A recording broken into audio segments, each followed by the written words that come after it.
क्या रूपानी के पास ऐसे कोई सबूत थे जो आरएसएस के खिलाफ जाने वाले थे? तो ये बात मैं आप लोगों को इसलिए कह रहा हूं क्योंकि आरएसएस का या बीजेपी का वो इतिहास रहा है। आज हम सभी लोग उन जिनका अपघाती निधन हुआ है उनको आदरांजलि दे तो रहे हैं, लेकिन इस पहलू से हमारा ध्यान भटकाया जा रहा है। नमो बुद्धाय। आप लोगों ने हेमंत करकरे का नाम सुना है? विजय सालस्कर।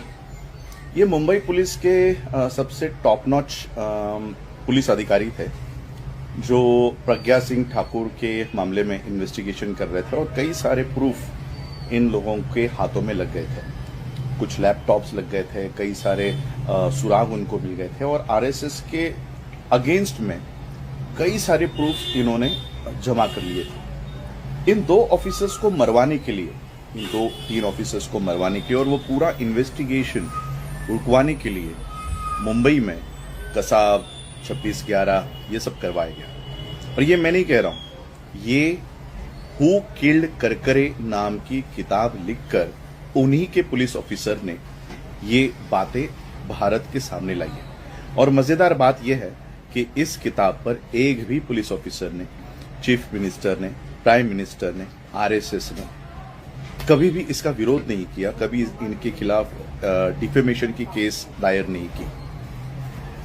तो ये बात मैं इसलिए कह रहा हूं कि आरएसएस के खिलाफ अगर कुछ इनके हाथों में लगता है, किसी के भी हाथों में लगता है, तो आरएसएस या बीजेपी किसी भी हद तक जाकर उन लोगों को मरवा सकती है। यह हमारे सामने जीता जागता प्रूफ है। पुलवामा आपको पता है, अभी हुआ आतंकी हमला आपको पता है। ये बात मैं इसलिए कह रहा हूं कि कल अहमदाबाद से लंदन जाने वाली जो फ्लाइट थी उसमें 242 पैसेंजर्स, ये इनका अपघाती निधन हो गया है। अपघाती निधन हुआ है, उसमें से एक ही सर्वाइवर जो सीट नंबर 11A पे बैठा हुआ था, सिर्फ वही बचा है। और उसने ये बयान दिया है कि क्रैश होने से पहले फ्लाइट में बम विस्फोट हुआ था। अब इस फ्लाइट में एक्स सीएम, गुजरात के ex CM, member of Rajya Sabha Vijay Rupani भी ट्रैवल करेंगे। क्या रूपानी के पास ऐसे कोई सबूत थे जो आरएसएस के खिलाफ जाने वाले थे? तो ये बात मैं आप लोगों को इसलिए कह रहा हूं क्योंकि आरएसएस का या बीजेपी का वो इतिहास रहा है। आज हम सभी लोग उन जिनका अपघाती निधन हुआ है उनको आदरांजलि दे तो रहे हैं, लेकिन इस पहलू से हमारा ध्यान भटकाया जा रहा है कि उस फ्लाइट में एक एक्स सीएम ट्रैवल कर रहे थे और फ्लाइट क्रैश होने से पहले उस फ्लाइट में बम विस्फोट हुआ था।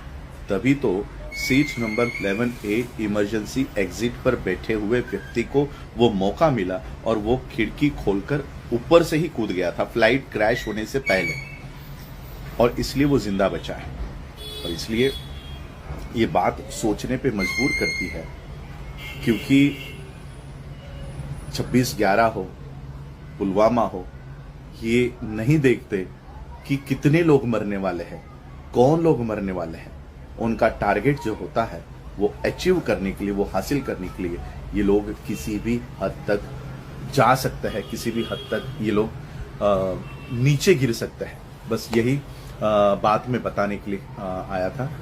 इस फ्लाइट में अहमदाबाद से लंदन जाने वाले जितने भी मृतक हैं, मैं उनके परिवार के प्रति सद्भावना और संवेदना व्यक्त करता हूं। और यही क्योंकि अहमदाबाद में हुआ है, गुजरात में हुआ है या भारत में हुआ है, इसकी इन्वेस्टिगेशन कहाँ जाएगी ये आप सभी लोगों को पता है। ये कहाँ इसका निष्कर्ष या इसका जो कंक्लूजन है वो क्या होगा, ये सभी आप लोगों को पता है। अंबर जी कह रहे हैं, मुझे भी यही लगता है कि यही बात है। विजय रूपानी का प्लान में रहना कोइंसिडेंस नहीं हो सकता। ये बातें, क्योंकि मीडिया तो ये बात नहीं कहेगी, क्योंकि मैं तो अभी मीडिया इनको टीवी चैनल्स भी नहीं कहता। आम तौर पे जो भाषा हम यूज करते हैं, ये सारे दलाल लोग बैठे हुए हैं। ये जो भी एक विचार फिट करना होता है वो ये काम ये लोग करते हैं, और इसलिए मीडिया पे हमारा विश्वास नहीं है। लेकिन ये बात सोचने पे मजबूर करती है कि विजय रूपानी एक एक्स सीएम उस फ्लाइट में है, और फ्लाइट क्रैश होने से पहले बम विस्फोट होता है। ये खुद उस सर्वाइवर ने, जो एक अकेला व्यक्ति इस अपघात में बचा है, उसने ये बयान दिया है कि फ्लाइट क्रैश होने से पहले ही बम विस्फोट हो गया था। आप लोगों ने सुना। धन्यवाद। जय भीम। नमो बुद्धाय।